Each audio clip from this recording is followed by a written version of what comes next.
Again, thank you to the organizers for having me today. It's a real honor and pleasure to be here talking about medical nutrition therapy and how we can apply it for somebody who's living with inflammatory bowel disease.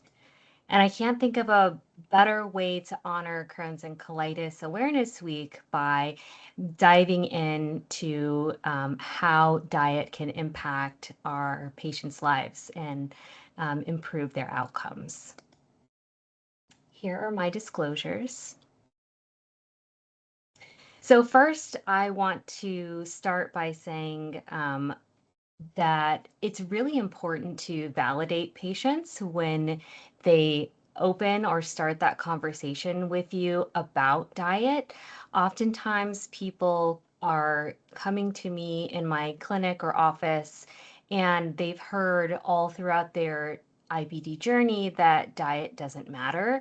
Basically, eat what doesn't hurt. But we know that diet can have a profound impact on patients' symptoms, disease outcomes, their response to their medications. It can help them to prepare for surgery and recover from surgery. It can also help to decrease chronic disease risk like diabetes, heart disease, and cancer. And it can really significantly impact their quality of life. And it's recently been recognized by the European Crohn's and Colitis Organization to be an important adjunct tool in IBD care. So, how do we approach these diet discussions with patients? As I just kind of want to start by encouraging you to keep a few things in mind.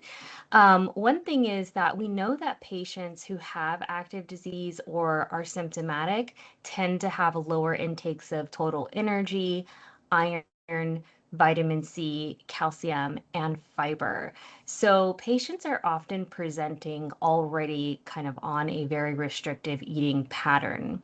So, just diving into diet therapy and further restriction or elimination isn't always appropriate. So, just to echo what my other co-presenters have talked about today, a full nutrition assessment is important, and tailoring the diet therapy to that individual person will help to achieve the best outcomes. And sometimes we fall into this trap of we think we approach diet and medications as a dichotomous choice. And really, when we use diet along with medical therapy, patients tend to have better outcomes. We know that inflammatory bowel disease onset is complex and doesn't just involve diet, but a complex interplay of the environment and microbiome and an overactive immune system in a genetically susceptible individual. So it's not diet that caused the IBD. That's really important to highlight with patients. And diet doesn't cure IBD, but it can certainly help with managing IBD and helping patients to have better outcomes overall. So having these shared decision-making conversations with your patients is important, and involving that multidisciplinary team is really key. So first, let's talk about remission. So typically people want to talk about or understand what diet approaches can help them feel better. And I like to just lay the groundwork for my patients in terms of talking about what we mean when we say remission, because there are many different layers of remission. And it's important to keep that in mind because while a diet therapy can make you feel better, that doesn't necessarily mean that we're controlling the disease activity. And that deeper form of remission is what we're really looking for in terms of helping people to feel better for the long term, right? So, clinical remission is when patients feel well, and it's really the lightest layer of remission. Then kind of one step above that is biochemical remission. So looking at blood or stool inflammatory markers such as sedimentation rate, CRP, fecal calprotectin. Those give us a sense of how patients are responding to their therapies. The deeper level of remission would be endoscopic remission. So when patients have their endoscopy or their colonoscopy, there's no inflammation that's seen by the gastroenterologist. And then the deepest layer of remission is what we call histologic remission. So that's where when they do the colonoscopy, they take that biopsy sample and look at it under a microscope, and there's no inflammation on that sample. So that would be ideal to achieve. It can be hard to accomplish. Sometimes we get patients to endoscopic remission, and that's good enough. But again, the deeper the remission, the better the long-term outcomes. So I wanted to share this table that was recently published in the ECHO Consensus on Dietary Management, published this year. And this was a multidisciplinary panel that looked at the evidence supporting diet interventions to induce and maintain remission in both Crohn's disease and ulcerative colitis. And I think this is really telling because of the many dietary interventions that are proposed for IBD management, very little have strong evidence to support their use. So if you look at the green boxes, those are the diets that are recommended based on strong research. Yellow can be considered. Red is really not recommended in certain situations. And then blue, which you see a sea of, there's really insufficient evidence to recommend. So let's talk about what the studies or the evidence shows in terms of supporting these diet therapies for our patients. So again, not one diet is not one size fits all, right? We really should tailor our diet therapies and our approaches to the individual and consider factors such as their disease activity. We're probably going to want to use a different approach for somebody who has active disease versus somebody who's in remission. We're going to want to consider their nutrition status. Somebody who's malnourished will definitely need a different approach from somebody who is well-nourished. Their nutrition needs, if they're preparing for surgery or recovering from surgery, or maybe they've had a surgical resection and they're not able to absorb certain nutrients in their intestines. So they might need different forms or different amounts of nutrients. And then, of course, patient preference, tolerance, patient response to therapy, any changes in these factors, because diet is not static. It does change over time for patients, their dietary needs, their nutrition needs, and how we use diet in that individual will change over time. Their access to food, if you're recommending a diet therapy and the patient doesn't necessarily have access to that food, that is probably not a feasible option. And just want to echo again from my co-presenters, their relationship with food is really important to consider when we're talking about restricting, eliminating, or changing dietary factors. I want to highlight diets for inducing remission over the next few slides. And the strongest evidence for diet therapy supports something called exclusive enteral nutrition. So this is a diet therapy where 100% of a person's nutrition will come from a complete formula. And I have formulas on the right-hand side of the screen here just for reference, not to endorse any specific product. But these are the formulas that patients typically have access to for this type of therapy. This is a defined duration therapy. So patients typically will be on this therapy for about 2 to 6 weeks. This has been shown to be really effective in children and same as in adults, but with adults, they're less likely to complete the therapy, but it can be very effective in adults as well. Patients can drink the formula or they can receive the formula by enteric tube. And this has been associated with decreases in inflammatory cytokines in Crohn's disease. Prospective studies have shown a 60 to 70% fistula closure rate with exclusive ventral nutrition over 3 months. And it can serve as a bridge to safer elective surgery, even in some cases, reducing the need for surgery in about 25% of patients. It does require dietitian guidance, and it is very difficult to do. We naturally eat food, and so avoiding whole foods and textures and completely changing your diet for a period of 1 to 3 months can be very challenging for patients. So I like to be upfront with people about the challenges associated with this diet therapy. So that's why adherence can be a primary issue, because fitting it into everyday life can be a challenge. I have on the screen a care pathway that's suggested by Day et al. That was published in the Journal of Gastro and Hep in 2019. And for clinicians who are looking for some guidance on how to implement exclusive ventral nutrition, this provides really great recommendations for having these conversations with your patients, starting the exclusive ventral nutrition, what to monitor while they're on the therapy to assess response and decide whether or not it's helping your patient or decide to cease therapy, how to adjust the exclusive ventral nutrition, and then, of course, how to transition patients off of exclusive ventral nutrition.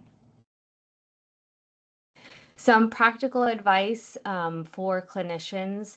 I would encourage you to discuss the risks and benefits of this therapy, where we've found it to be mostly beneficial, which is in patients with Crohn's disease, so really not for people with ulcerative colitis. And we use it to induce remission. We don't really use it for maintenance of remission. So once that patient has achieved remission, we want to transition them to a different therapy. We can also use it to help bridge patients to their advanced medical therapies. So in lieu of steroid therapy, we can use exclusive ventral nutrition.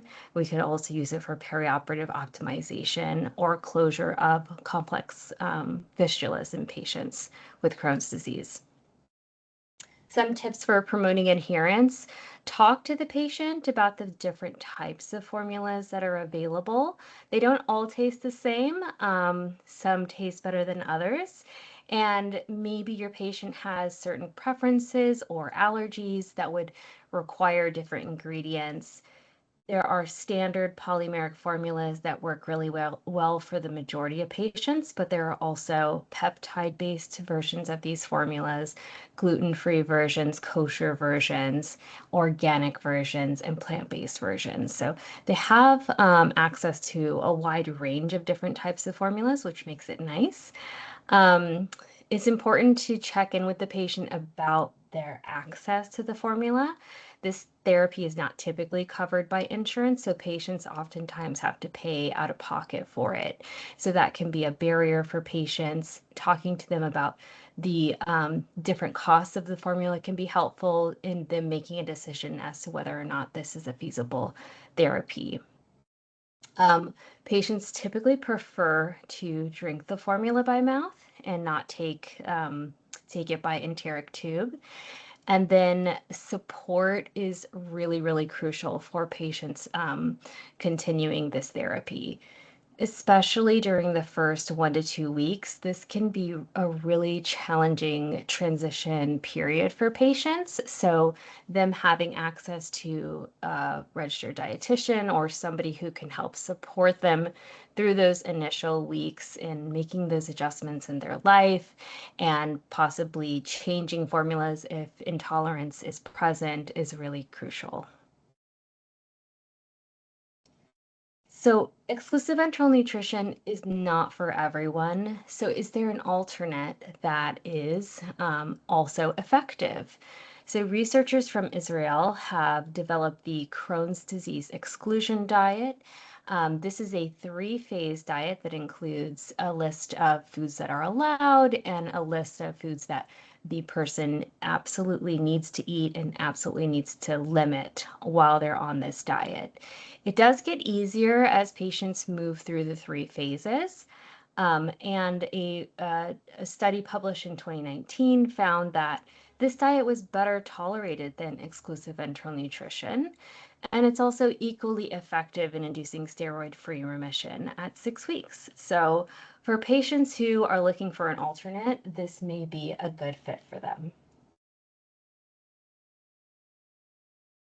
So here I have on the slide the foods that are suggested on this diet. There's a list of mandatory foods, which includes bananas, apples, chicken, eggs, potatoes that have been cooked and cooled for increased resistant starch, and formula.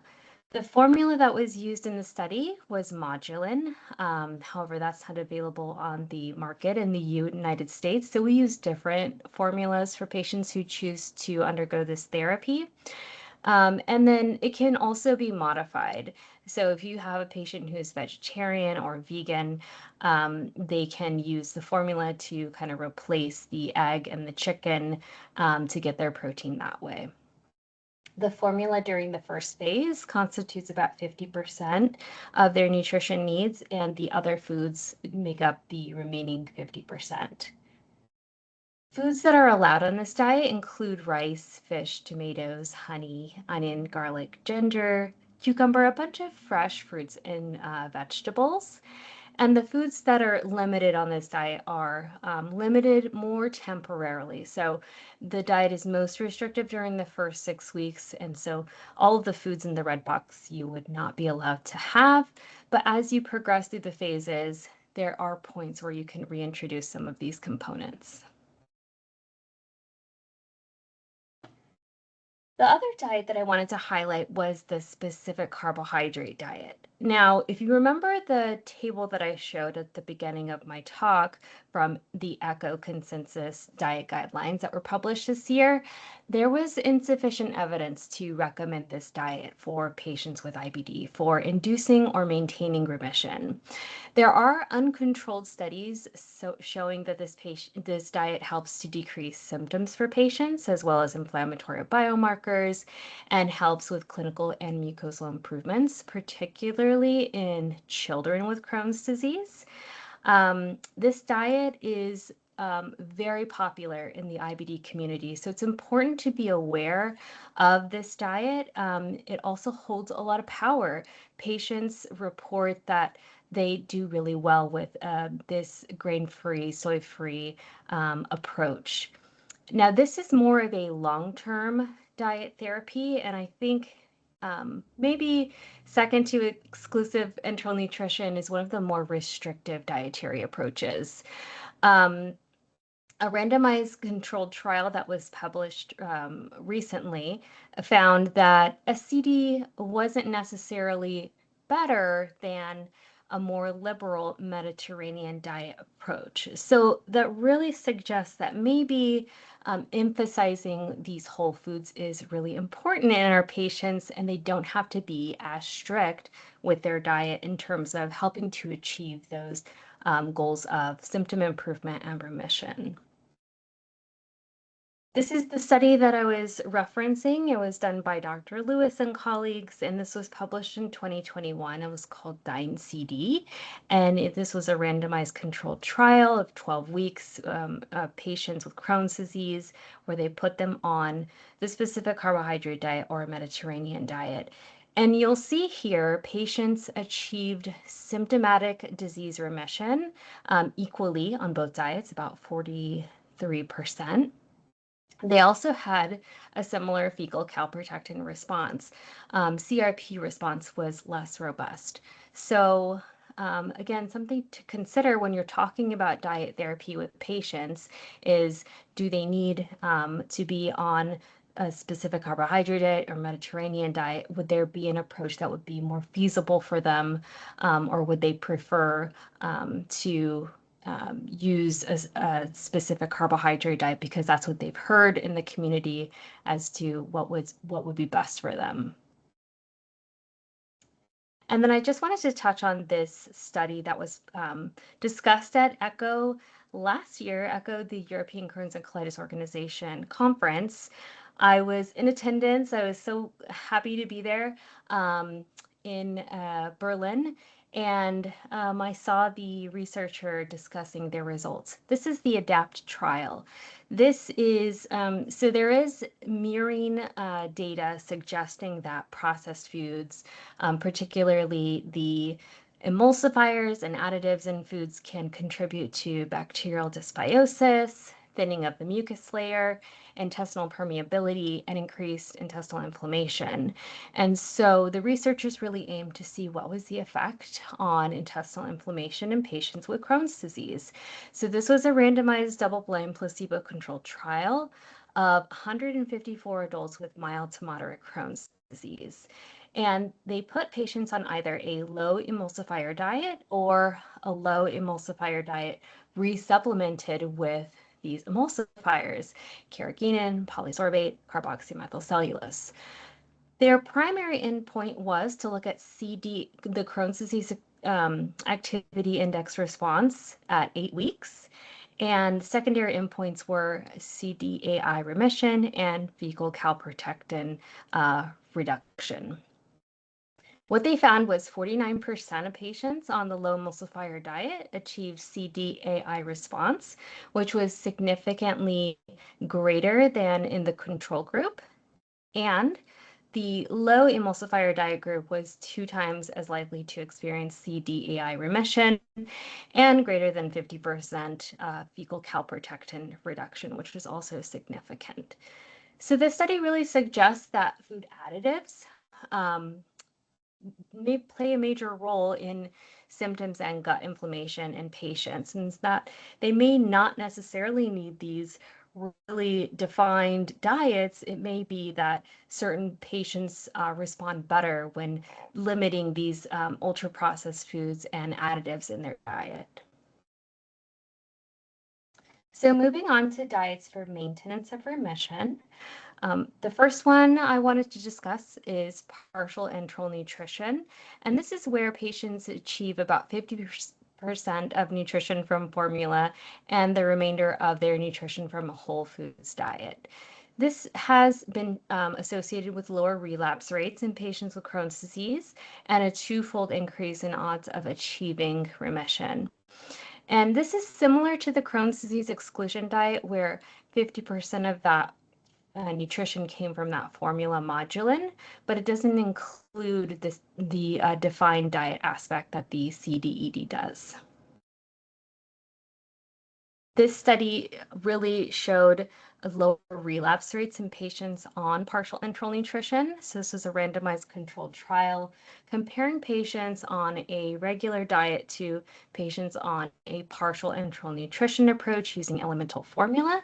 And the primary outcome measure was relapse occurrence over 2 years. On the graph, in the graph on the right, you'll see the cumulative rate of relapse on the y-axis and the years on the x-axis. And you'll see that the half ED group, or the partial enteral nutrition group, with the dotted line, had lower rates of relapse, 34% versus 64% at 1.5 years. And the study was actually stopped early because the treatment group did so much better. And I like to reference this meta-analysis, which really highlights the role that partial enteral nutrition plays in enhancing patients' response to advanced therapies. So this is specifically looking at formula partial enteral nutrition combined with infliximab, and shows a twofold increase in the odds of achieving clinical remission in patients with moderate to severe Crohn's disease. And it also shows that the probability of maintaining clinical remission on combo therapy appeared to extend beyond 1 year. So sustained effects with this approach as well. Partial enteral nutrition has also been shown to suppress clinical and endoscopic disease activity.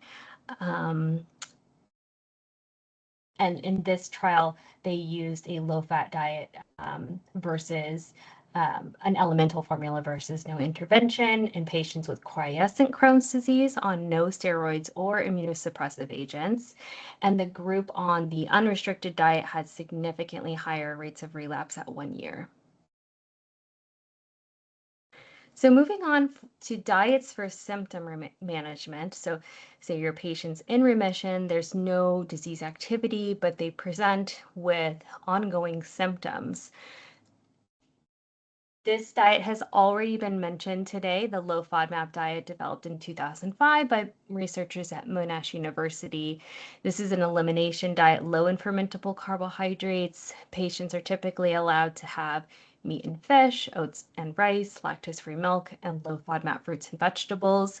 And they're supposed to eliminate fermentable oligosaccharides, disaccharides, monosaccharides, and polyols, things like onion, garlic, wheat, legumes, apples, and milk.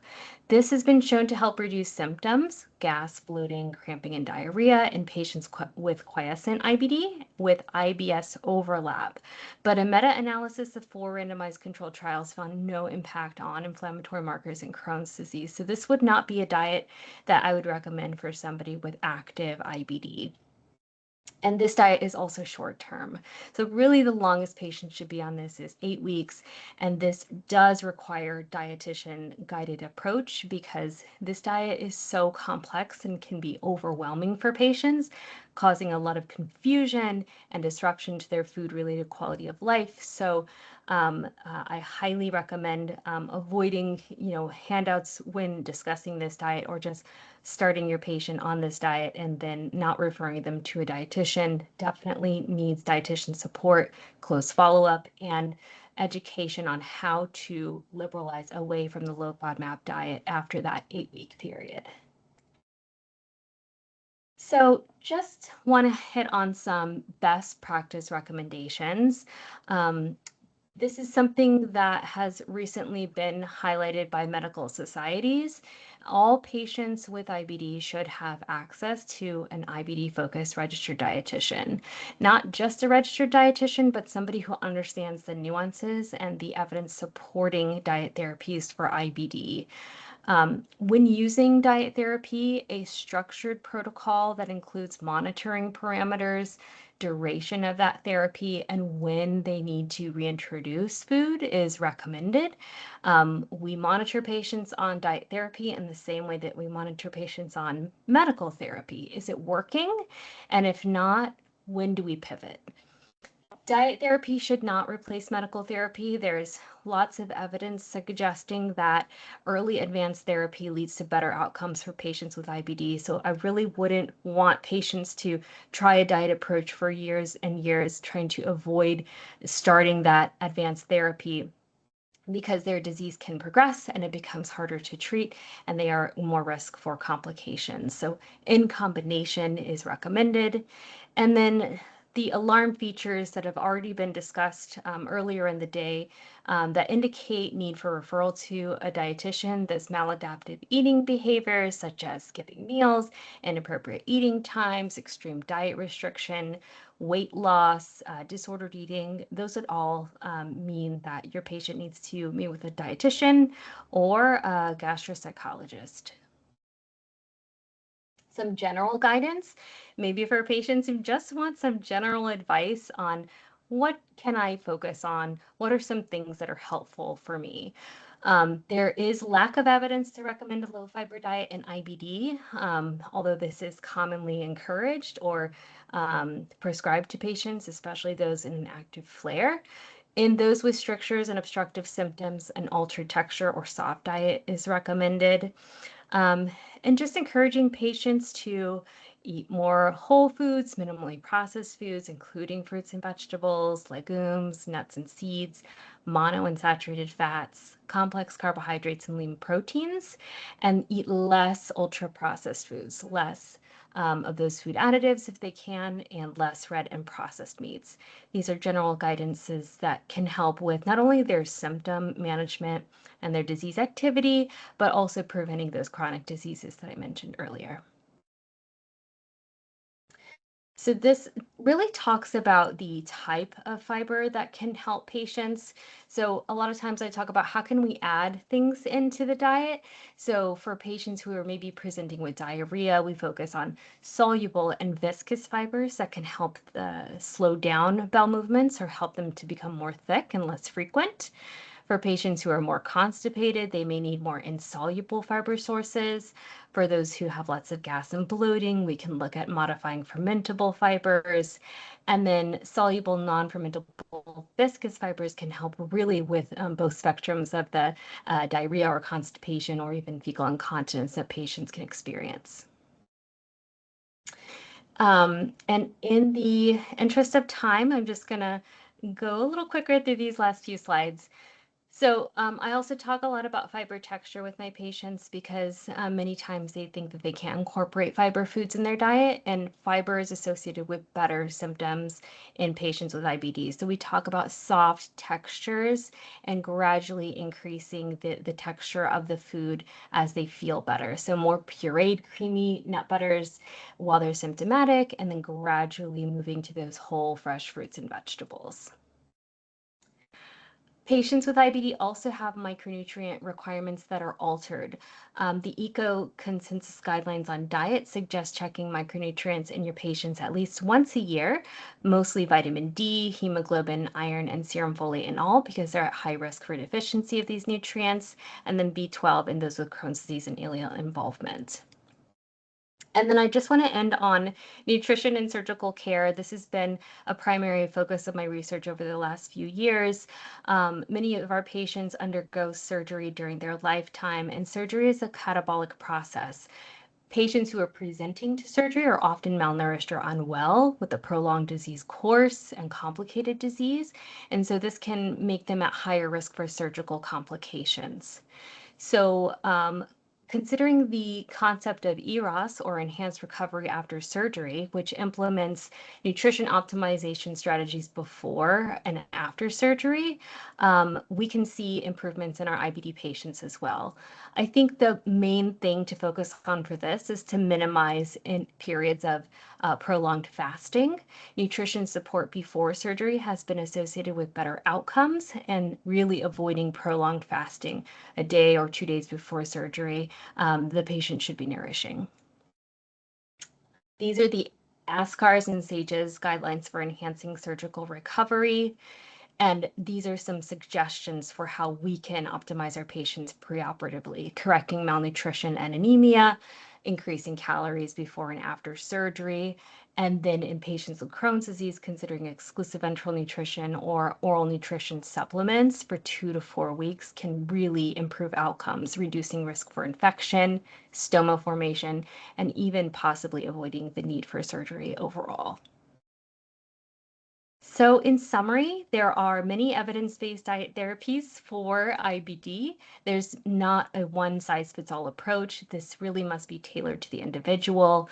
Try to make sure that all patients have access to a dietitian, ideally IBD focused. Monitor the micronutrients annually, and then consider nutrition optimization strategies for your patients undergoing surgery. And I'll leave these resources on the screen, and I welcome your questions.